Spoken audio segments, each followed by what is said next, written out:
natin. Gaganda oh. Ganda ng kanyang bulaklak. Wow. Very nice. I love it. Malago na ang ating mga halaman, guys. Lalo to, gustong gusto ko to. Yung flowers na. Ito rin, guys. Ang mga inalagaan kong mga halaman dito. Punta tayo, guys, sa garden natin ng mga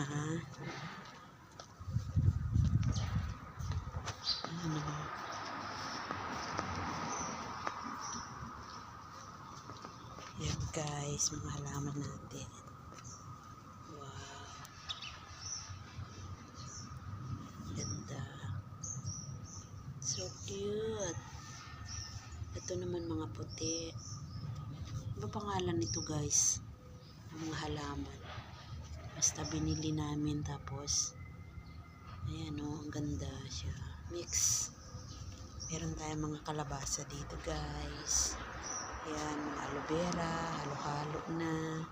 May rose tayo dito, pero wala pa siyang bulaklak na naman. Ayan, meron tayong figs. Ayan, may bunga na yung figs natin. Maliliit pa. Ayun, may sita tayo.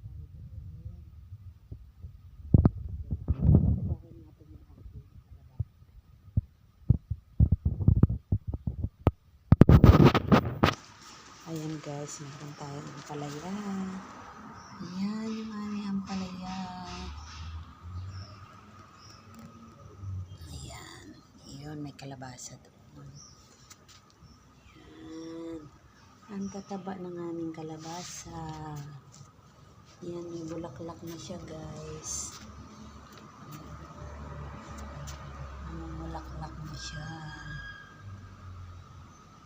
Tapos yung talong namin, may bulaklak na din. Diba? Yan. Magkatabi sila ng kalabasa. Meron din kaming kamote dito. Yan, yung mga kamote. Halo-halo. Napakaliit na taniman, pero ang daming niyang naitanim. Ayan. Let's go in the kitchen. Survey.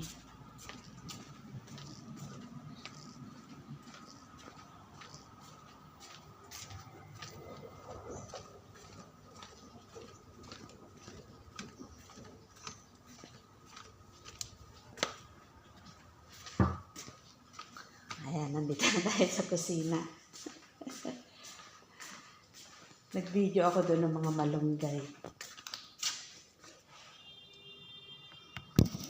Almusal muna tayo, guys.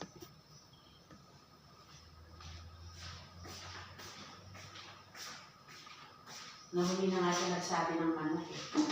Kalabas na ako ng manok.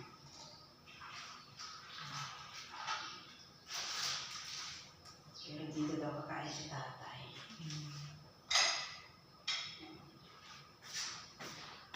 Ano tatawag tayo? Mga gamit ko, hindi na magbabago na. Guys, at kalahati ang manok. Kahit hindi nagano na hindi ko kakain. Ano kakainin natin?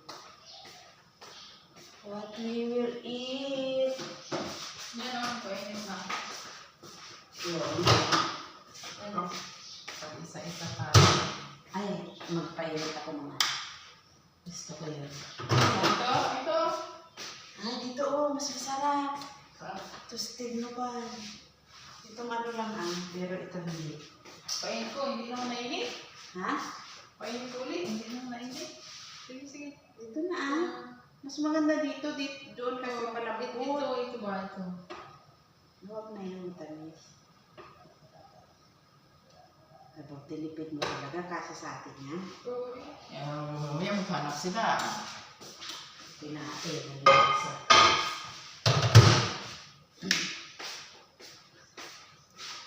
Kaya, mag-video ako ng